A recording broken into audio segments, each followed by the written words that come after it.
सरकार घडले आणि मंत्रीपद खाती वाटप तसेच महामंडळा वाटप झाले, मात म्हापशेचो आमदार जोशुआ डिसोजाचे बेजेसांव अजून सोंपिल्ले ना।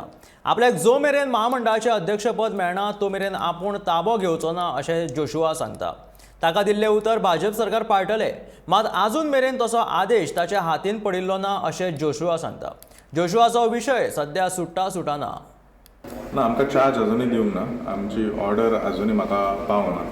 म्हणजे असं ऑर्डर म्हाका सांगला तशें आठवड्यान येवंक जाय, लास्ट वीक म्हटलें, पण today is Monday, so let us hope in the next 2 days. Already 3-4 months झाले सर ताका लागून। No, that charge I have not accepted GSIDC. Which one? GSIDC? MPD Mormugao. That order is still not come. I believe it should. So you will accept that GSIDC charge, no? No, I have not accepted.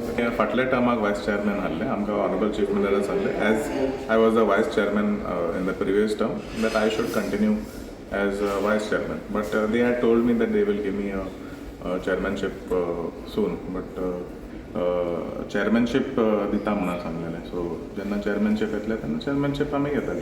See, MPDA chairmanship, they had told me they are giving me a chairman of either NGPDA or Greater PDA or Mormugao PDA. So one of the, which it didn't matter which one. As we PDA chairman. Yeah, whichever PDA chairman or any other chairmanship which was not given. So जशें तेंच्यांनी सांगला, सुशील बाबान already Mapusa आयलो तेन्ना तेणें अनावन्स केलें, सादारण आमचे तरणाटे आमचे पक्षाचे अध्यक्ष ते सुद्दां म्हापशा आयले तेन्ना तेणेंनूय आमच्या लोकांक सांगलें